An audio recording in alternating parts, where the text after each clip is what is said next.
What is perfectly legal but creepy as hell? This one hits close to home. A good friend of mine lives in a major East Coast city. As a single woman, she is extra cautious. She was the victim of an unknown local Instagram celebrity this weekend. Basically, this guy follows people, guys, and girls around and records them. When they get annoyed and tell him to stop, he gets more and more obnoxious, trying to get a reaction. He is careful not to cross the legal line for stalking, etc., and does it in public.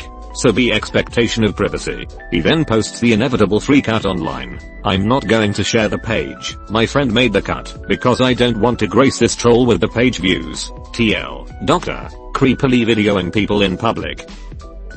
Has anyone tried to get him annoyed instead? Like, see how many times you can get him to follow you around the block. Whip out your phone and have a blank face record off. Try to bill him for modeling costs. Go do volunteer work and peer pressure him into joining. Memorizing the age of consent in every state or country. Rebirthing. Basically, they wrap someone up in blankets and have several people sit on them in an attempt to replicate the feeling of being born. It's used for kids with reactive attachment disorder to attach to their parent/adopted parent. A little girl named Candace Nomaka died after an hour and 10 minutes of pleading for therapist Connell Watkins and her assistant Julie Ponder to stop the session. Link in description. So far it's only been outlawed in 2 states. One of the Carolinas and Colorado. I don't see this working. How the hell is fighting to get out of a blanket with some bitch on top of you supposed to make you more attached to your parents? Even if it did replicate the feeling of being born, you are still the same person with the same memories and issues. Only now you are sweaty, very angry, and your hair is probably a tangled mess. I see some severe claustrophobia and perhaps PTSD in these children's futures. Child marriage. In Massachusetts, you can marry with parental consent at the age of 12. Link in description. What the actual fuck? How is there even a single instance of anything close to this that would be justified? After you're married, you can legally have sex with your partner. Let that sink in. Someone I know has a cousin that has 3 babies with 3 different dads. She married one of her baby daddy's fathers, so the baby daddy and his own kid are technically stepbrothers. My uncle had a son, but didn't want anything to do with him. My grandma adopted him. I call him my cousin-uncle. My mom calls him her nephew brother. She passed up broth view. Smelling strangers, in an obvious way, sniffing, with eye contact, followed by a smile, but from a couple feet away. Why can't it be a couple inches? God didn't want you to have a big one. Paying Girl Scouts to dance for you. Excuse me, what the fuck? I'd Google it, but yeah, no. You're on the pre-list list now. Just yesterday, a male customer in my pizzeria took a picture of a female customer's butt. Another customer saw and informed her. She was very upset and called the police. We tried to help her, but unfortunately there is nothing illegal about what he did. There is a guy in our neighborhood that walks his pit bull back and forth in front of the local elementary school with a baseball bat wrapped in Barbedwire McFarley style. He doesn't talk to anyone, and he only does it Tuesday, Thursday and Friday. So, there is an opening for Monday and Wednesday? Dibs. Staring at strangers intently for an extended period of time. Come at me. Comes. Oh Jesus, there's so much. Yeah, you like that, yo, you filthy karma whore? Licking the air around a stranger's head. This is the taste of a liar. Giano Giovanna. I'm a systems analyst for a government office which acts as an ISP for public K-12 schools. A few years ago I got asked to assist with a situation where a student had reported seeing child pornography on a teacher's personal laptop.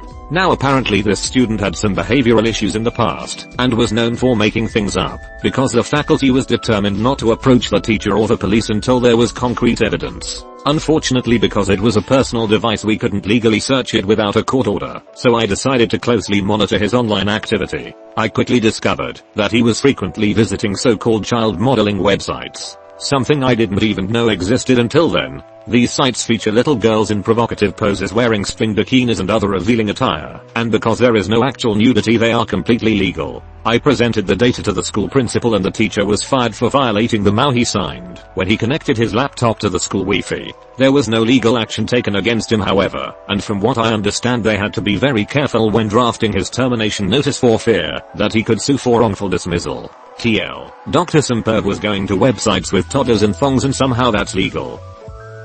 I quickly discovered that he was frequently visiting so-called child modeling websites. Something I didn't even know existed until then. This is one of the rare cases where I'm perfectly fine with just taking a Redditor's word for it that this is a real thing. There are very few things I wouldn't Google but this is definitely one of them. Paparazzi 100%. It is considered creepy for me to be taking pictures of my neighbors, but apparently it's fine if it's a celebrity. Always baffled me. Daniel Radcliffe pissed off the paparazzi once by wearing the same outfit publicly for weeks. That a rapist has parental rights and can sue their victim for child custody. I saw a news story about a girl who covered herself in dead horse blood and guts while nude and took pictures of it. All charges were dropped as it was determined she was over 18 and just found a dead horse rather than killing it. Was it this? Link in description. NSFW/NSFL warning. Added NSFL tag /link died. Restored now. Ick now. I really didn't expect her to get inside the horse. That's disgusting as hell. It got Leo an Oscar and saved Luke. Climbing inside dead animals is a cinematic tradition. Necrophilia is legal in some states, including in states where sodomy is illegal. I've always wondered if it's legal to sodomize a corpse. In most states it counts as abuse of, or desecration of a corpse. Federal offense. Up to 5 in prison. Pretty much the only thing you can pin on it, since there's bound to be damage to the corpse. I know when I have sex with dead bodies I'm pretty gentle with it. You're a kind soul. Looking at other people at the beach or pool through binoculars. Government surveillance. When you are 35 and is friend with a 17-years-old girl and just waiting when she will turn 18. So Drake? More like Tiger when he was with Kylie Jenner. Drake literally just took a model out on or right after her 18th birthday that he's known for a while. Good horror movies. r/technical literature. Sitting in your car and pointing a hairdryer at passing traffic. Cannibalism. Fact. Cannibalism isn't illegal, just the murder part is. One of my friends has said that when she dies she wants her family to eat her. Hey, quick question, what the fuck? Masturbating to these comments. Can't tell if this is a suggestion or just a heads up. Oh, his heads up, alright. I worked at a restaurant that had an older fellow, 65 to 70, marrying a 16-years-old with her parents' permission. The ceremony was just the weird old guy, the creepy parents, the even creepier minister and the sad-looking young woman. Everyone, besides the poor girl, at least till she finds a healthier relationship in that ceremony, can go get fucked. A lot of those situations are a result of the girl being molested, raped, and or impregnated by an older man, and the parents forcing her to marry her rapist so that it looks socially acceptable. It's a surprisingly common problem even in the US, with some victims as young as 12. And the parents forcing her to marry her rapist so that it looks socially acceptable. Those parents are fucking disgusting. Without exception. A person that thinks in such a fashion has no business living among the rest of us. Standing too close to total strangers. Investigating strangers' social media. You know how every now and then there's a comment on here that gains some traction. That's basically I deleted my last account because a stalker found out it was me, followed by a few adventurous souls that always go, oh, can anyone do that to me? Someone try to find out who I am. Well, people can. I've done that once or twice, just to see if I could. I found at least one person's real life name, address, phone number, and family members. And guess what? Not illegal, given you're not threatening them or anything. Brian, I totally agree with you. How's Rhode Island this time of year? Mike, geez, you really do tell the world everything there is to know about you in your Reddit posts. I sure do. Sticking your face in the urinal and taking a big whiff in a public bathroom whenever someone walks in. Excuse me, what the fuck? Covering your naked body in peanut butter and dry humping a couch for viewers online. Is this just off the top of your head, or is there context to this? Do I kink shame you? Kink shaming is my kink. Drake's relationship with Millie Bobby Brown.